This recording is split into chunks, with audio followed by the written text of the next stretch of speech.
Welcome back。那这一部上的时候，我不确定它的前半段会不会上。那如果有上的话，代表我觉得内容讲的还可以。那主要讲的就是2025年的一些简易 leveling 的做法。今天这一部呢，我们就用非常快速的方式来猜一下凯瑞的这支 Memphis 335。那 Gibson 的 Memphis 厂，就是我的副稿并没有这么完整，你知道吗？我就是简单的聊聊，好像可以啦。我忘记是在 Meetup 还是 Heritage 那一部，我不知道这个影片上的时候那2把会不会上。那我就有聊过 Gibson 后来搬来了 Nashville， 那特别是搬出家门的很多原因，还是因为跟政令以及税务上面的东西比较有深刻的影响啦。那 Memphis 就会很多人摸不太着头绪，因为包含我在内，它其实是一个2000年左右 Gibson 新开的一个产线。然后专门做半空心跟全空心的吉他，这里面当然也包含了 acoustic。然后比较有趣而且复杂的地方，就是在差不多2016、17、18之后，你市场上会看到，光一个 ES335会有3个等级。USA、Memphis 跟 Custom Shop， 那甚至你还会看到有人会写 Memphis Custom Shop， 对，那就变得更复杂了。但其实我们可以很确定的几件事情是 ，Memphis 没有 Custom Shop，Memphis 是单一等级，这个我们要先了解一下。然后 Custom Shop 的335有一说是 Memphis 制造出半成品之后，再送去 Nashville， 然后给 Custom Shop 负责最后的完工。那反正 Gibson 在2018、19年的时候就因为破产重组，所以就把 Memphis 厂给关了。所以目前你看到的 Memphis 厂一定都是2019年以前的，并不存在什么2021年 Gibson Memphis 厂最高品质什么什么的这种 slogan， 没有这种事情。那 Memphis 厂其实还蛮多人都蛮喜欢的，特别是如果是在找335的人，像我身边有几个朋友，就是他们会拼命的去挑选各种335，像凯瑞这支，他说他大概试了有4-5把以上，然后这一把是他最爱的，然后他当时也没有去在乎等级，因为他也懒得理解。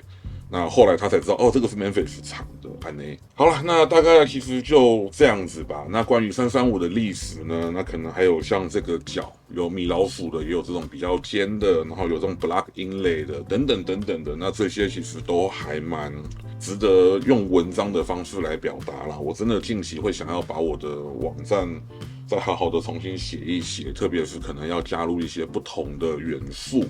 对，那大家再期待跟支持一下咯。那我们接下来干嘛呢？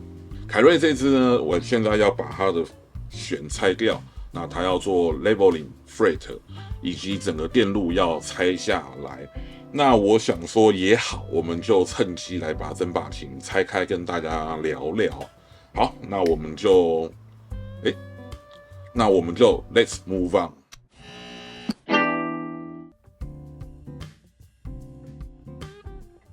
好，那我们现在猜到这个程度，简单的边猜边聊。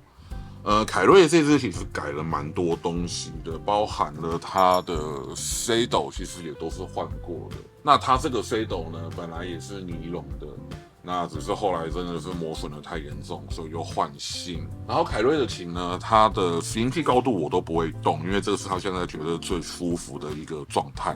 那基本上我们就是为了要把整个线组拆下来，那我还是要把护板等等的拆掉，比较方便工作。那这也是335比较麻烦的地方。对，335这种琴，它的电路全部都是从这个 F 孔里面走的，所以需要比较多工作空间，然后还有耐心。那我就想说，反正我要 leveling， 干脆就整个电路全部拆下来好了。好，可以看到335这片护板的大小其实是经典，我只能讲很经典，因为其实很多厂牌都有做335这种造型的吉他，但是他们就会缺乏一个气势。你看，我们现在把这片护板拿掉，是不是整支琴感觉就比较普通一点点？甚至你不看这个大屁股，你只看这个上半身，是不是就觉得，它就是一支很普通的Les Paul Double Car 那个路线的风格琴？好，那我们继续往下猜。然好，烙铁这时候就可以打开了，布可以开始准备好了。来，这边是 Memphis 335后面的做工，那可以看到边缘就是挖成这个样子啦。那凯瑞这支我记得是2014的，所以其实你看，这就我讲的狗啃的，真的是很汤。然后也可以看到他们原厂的这个。那凯瑞这次的电路是已经改过的，那我们这次只是因为录音需要，我们再把电路再精进一点。好，那最麻烦的事情就要开始了。那我的习惯是335如果要拆电路，我大部分会从后段开始，因为一般做335只要不要搞怪的话啦，那基本上。后段的电路一定是它的最末端，这个我们待会再来解释。这边拖一拖，可以看到后段的可变电阻就出来了。没有，真的很浪漫，都在里面跑来跑去。夹住，然后呢，这边会很麻烦，要慢慢调一个角度，把那个线也要整一整。我们把它翻上来。第一颗上来了，好，我们这边呢，先让它上来一颗，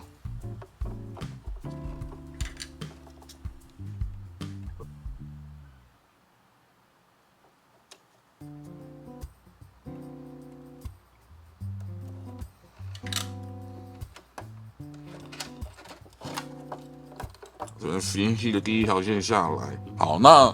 弄到这个阶段，你可能会想说，这个 F 孔不用保护嘛？那事实上是要的，只是说凯瑞的它这个边缘，我这边已经有稍微先弄过了，所以不用担心。那如果说你不贴遮盖，然后这边又弄出伤痕的话怎么办？其实也有一个很基本的方法，就是砂纸把它修一修，然后你会看到很多人会涂黑，就是因为这样子。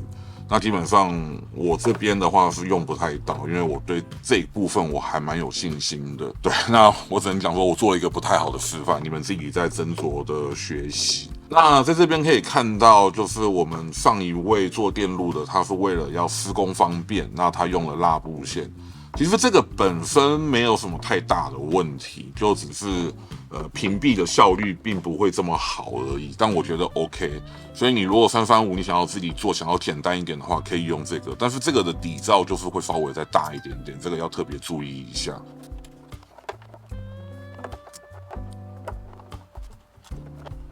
现在我们这样子，前段音量有点下来了，我们要先把它解焊。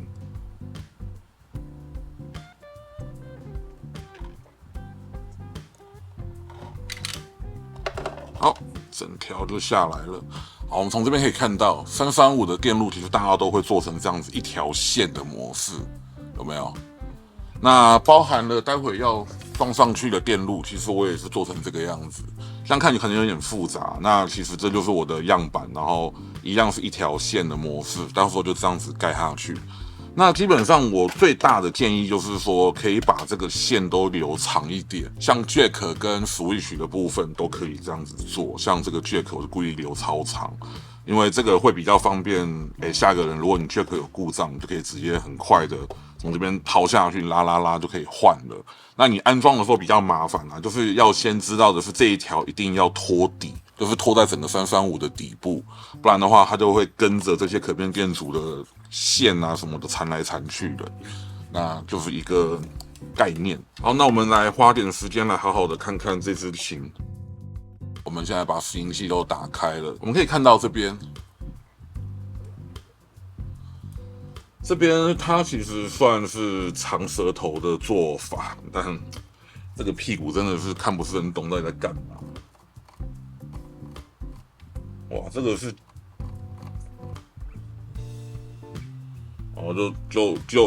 就真的是这样子，它真的是一条缝，然后不知道为什么要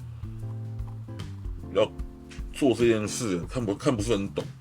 那反正可以看得出来，它这边的密度并没有大家想象中的那么好，就是很多人会说 Memphis 的做工比较好，其实是会啦，真的是在 fret 的部分比较好一点。然后可以看到这边有像狗啃一样的痕迹，对，凯瑞这支是2014的琴，所以其实。对，就讲过了，就黑暗期吧，就是只要这个琴你喜欢，就没有什么话讲了。因为有时候做工是生产端的工厂，他愿意投入多少的成本在产品的品质上面，但不一定跟声音有绝对的挂钩。但比较有用心去制造的产品，往往都会有比较用心的设计，那可能带来的声音品质啊，整个弹起来的愉悦度可能略有不同。但就像这就是 Gibson， 那这就是 Fender， 那这就是 PIS， 就是每个厂都还是有他们自己的 DNA 在。所以你看到 Gibson 这样做，其实我个人是不会觉得很怎么样的，因为我已经习惯了，只能说就好吧，就是这个样子。然后335其实中间这一块是 Central Block， 然后 Top 再盖上去。那我们现在看到比较像 Goken 的部分呢，其实是Top 的部分，因为可以看到 Body 的部分还算 OK， 就还算干净，就是 Top 盖上去的地方就真的就是比较就那个样子。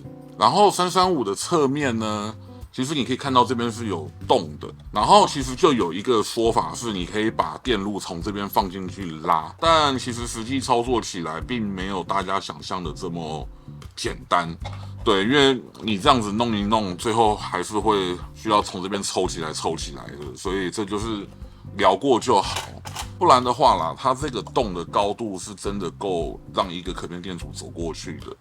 对，那只能说大家还是会走 F 孔的原因，固然有它的道理在。那其实只能说 Memphis 厂大部分人的心得就是它的 Nib 的做法比较干净，比较细心一点点，然后再加上这一款算是 reissue 的一种，所以它的 binding 又更扁了。它并没有留出那种就是很厚的那种 binding， 然后用刀去修 nib 的感觉，所以比较不会有狗啃的感受。然后整体来讲，这个 nib 的做就是比较整齐一致啦，所以 Memphis 厂很多人喜欢的原因就是在这个地方。那还有就是在琴头的部分，其实跟你们看到的大同小异。然后这个的 nut 已经是尼龙的了，就是已经改过的。然后 tuner 的部分也是 vintage 路线的，因为这支其实就是 reissue 这样子。可以看到背后该有的伤痕、该有的撞伤都没有缺，刮痕也有，然后内壳后面弹奏痕迹也有。这支琴是一支妥妥的赛车，它随时准备好下场大干一票。所以它并不需要被像当作温室里的花朵一样呵护，我们要做的就是让它保持在最佳的状况，随时准备好好的下场就对了。所以这支琴呢，我们现在拆空成这个样子，那未来的3到5天都会慢慢的逐步完工。那特别在电路的部分有稍微跟凯瑞讨论了一下，目前前段的声音大概是定案的啦，而且这支琴的声音我也算熟，那就是后段我们要怎么玩，就是还是一个点。也就是说，我大概在未来的3-4天内会反复的拆装这个电路好几次吧。只能讲好消息是以后段为主，那后段是优先拉出来的，所以会比较好处理。对，那最后结束之后，就让它再好好的变得漂亮的状态。然后你们如果想要看它完成的结果，可以去关注一下 LAN 140的现场表演，他们最近接了蛮多活动的。对，那我们这边可以稍微提一下，就是335的电路。其实335电路跟 Les Paul 是差不多的，然后甚至比较像 SG， 因为他们都是在一块面板上完成了 Switch 到 Jack 的东西。那因为它是透过 F 孔去安装，所以你必须要留下每一条线都有足够大的空间。对，然后它该留下来那种可以拉动，就是在这边走动的那个范围，你都要去设定好。然后像电容的话，就是它的脚能留多长，我就会留多长的。对，包含你这个看到凯瑞后来改的这个原版黑美人，其实也是脚很长的一个状态。因为如果脚不够长的话，你可能还是把它焊在痛钮上就好，不要用跨的。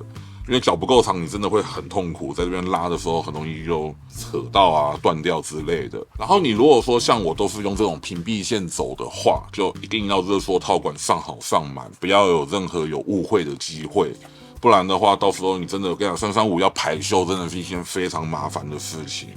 对，那 Switch 是用 Switchcraft 的短轴，对，一切都是为了要耐用，用的料呢都是 CTS 的，然后音量钮的部分都挂上了一个高频补偿。我不太确定凯瑞会不会喜欢，但是按照他近年的习惯，我觉得他可能会比较enjoy这种。那这个其实是很久以前我跟一个外国客人，以 Andy Timmons 为底，然后去研究出来的配方，包含了品牌跟电阻的组织，还有电容为什么用这种 GD， 对，都是有它的原因在的。我也不怕被你们知道啦，就是下面的电阻是 Dale 的 121K， 那上面是 GD SB 716P 的102的这样子而已。好，那应该就这个样子了啦。这部影片我们就到这边吧。那就感谢凯瑞，他也没有同意啦，但是我就强迫他来拍这一部这样。嘿啊，他只同意我拍 Level 0的啦。那就跟你们分享一下，Memphis 3352014年的，它这里面的做工到底那个狗啃的程度有多严重。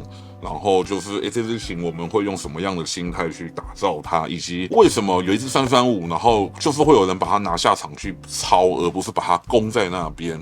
这就是跟大家分享，因为我这边其实收藏玩家跟实战派玩家刚好各占一半，所以这种专门打造一台赛车的状况其实不算少见，只是说好像没有想过要拿来拍片。之前拍的都是以我收购的二手琴为主嘛，就看看咯，就是一支赛车拆开会长怎么样。然后里面的东西到底有改了多夸张？对，大概是这样子。好啦，那我们就下部影片再见。如果看的还喜欢的话，就分享给你朋友咯。那 see you next time，拜拜。